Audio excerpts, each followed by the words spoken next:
سامعین و ناظرین، انفیکشن کنٹرول سوسائٹی آپ کی صحت کو بہتر بنانے کے لیے، آپ کو معاشی طور پہ درست حالت میں رکھنے کے لیے اور آپ کے خاندان کی صحت کے لیے اکثر ویڈیوز اور کے سلسلے کو جاری کیے ہوئے ہیں۔ ہم جس موضوع پہ گفتگو کر رہے ہیں وہ حاملہ خواتین کے ابتدا میں، جیسے کہ حمل کے ابتدا میں یا 24 ہفتے گزرنے کے بعد جو اکثر پرابلمز آ جاتے ہیں اس کے بارے میں گفتگو ہو رہی ہے۔ تو ہم نے بتایا تھا کہ جب خاتون ہاسپٹل پہنچ گئیں اور سارے ان کو کیئر کا سلسلہ جاری ہو گیا ہے، تو اس میں کس طرح سے یہ اندازہ کیا جائے گا کہ پلیسنٹا کس حد تک علیحدہ ہو گیا ہے، بچے جانی کا کس طرح سے کیا پوزیشن ہے۔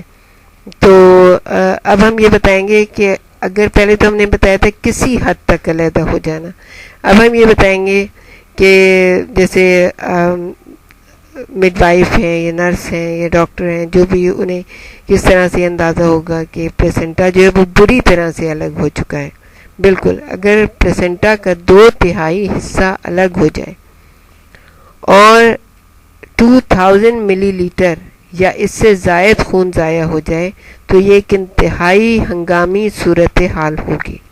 یعنی پلیسنٹا بری طرح سے علیحدہ ہو گیا اور خون جو ہے وہ 2000 ملی لیٹر یا اس سے زیادہ ضائع ہو جائے تو یہ بہت ہی ایک مشکل صورتحال ہوگی۔ ضائع ہونے والا زیادہ تر یا سارا خون پلیسنٹا کے پیچھے پوشیدہ ہو سکتا ہے۔ حاملہ کو اس حد تک شدید شوق پہنچ سکتا ہے کہ خون بہہ کر نکلنے کی صورت میں اتنا شوق نہیں ہو سکتا تھا۔ بلڈ پریشر گر جاتا ہے، تاہم بلڈ پریشر کی ریڈنگ نارمل بھی ہو سکتی ہے، کیونکہ حمل کی وجہ سے پہلے بڑھنے والا بلڈ پریشر اس کی وجہ ہو سکتا ہے۔ یعنی کہ پہلے سے بڑھا ہوا تھا بلڈ پریشر، اب جو ہے نا وہ بلڈ پریشر اتنا نیچے ہے لیکن وہ نارمل ہو گیا۔ یہ بات تقریباً یقینی ہوتی ہے اس میں کہ بچہ مر چکا ہوتا ہے، حاملہ کا پیٹ نرم پڑ چکا ہوتا ہے اور اس میں شدید درد ہوتا ہے، یوٹرس کسی تختے کی طرح سخت ہوتا ہے۔ شدید جریان خون یعنی بلیڈنگ کے ساتھ جو شکایات واقع ہوتی ہیں ان میں خون جمنے کی صلاحیتوں میں کمی، گردوں کا ناکارہ ہونا اور پیچوٹری کا ناکارہ ہونا شامل ہے۔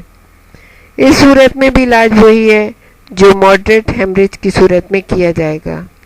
ضائع ہونے والے خون کی کمی کو تیزی کے ساتھ پورا کرنا چاہیے اور اس کام میں حاملہ کے سینٹرل وینس پریشر کا لحاظ رکھنا چاہیے۔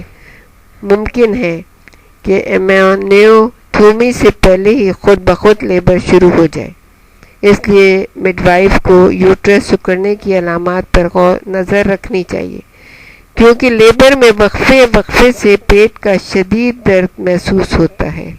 تاہم اگر بلیڈنگ جاری ہے یا فیٹس کے دل کی دھڑکن مناسب رفتار سے سنائی دے رہی ہے تو سیزر کی ضرورت ہو سکتی ہے، لیکن اس کے لیے حاملہ کی حالت میں استحکام کا انتظار کرنا چاہیے۔ یعنی سب سے پہلے حاملہ کی حالت صحیح ہو جائے، اس کے بعد سیزیرین سیکشن ہونا چاہیے۔ اس موقع پر حاملہ کو اس کے سوالات اور الجھنوں کا تسلی بخش جواب دینا چاہیے، اس سے اسے نفسیاتی طور پر سہارا ملتا ہے۔ یہ دوسری بات ہے کہ شدید شوق کی وجہ سے وہ مکمل طور پر ہوش میں نہ ہو، درد میں کمی کرنے والی دوائیں دینے پر غور کرنا چاہیے۔ حاملہ کے شوہر بھی اس موقع پر یقیناً پریشان ہو سکتا ہے، کیونکہ ایک تو اس کے بچے کی زندگی خطرے میں ہے، بیوی کی زندگی، پورے گھرانہ جو ہے نا پریشان ہو سکتا ہے، لیکن انہیں چاہیے کہ وہ خود کو سنبھالیں اور حاملہ کو تسلی دینے کی کوشش کرتے رہیں۔ اب اگر بچہ کا ہے کہ بچے کی دیکھ بھال، اگر بچہ پیدا ہو گیا ہے، سیزر ہوا اور بچہ پیدا ہو گیا ہے، کیونکہ خدشہ یہ ہوتا ہے اس میں کہ بچے کو آکسیجن کی مناسب مقدار نہیں مل رہی ہے اور اس کا دم گھٹ سکتا ہے۔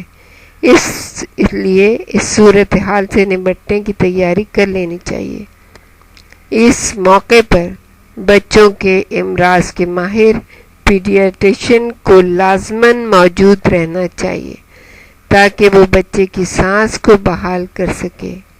نومولود کو انتہائی نگہداشت کی یونٹ کی ضرورت پڑ سکتی ہے، اس لیے یونٹ کے عملے کو پہلے سے باخبر اور تیار کر دینا چاہیے۔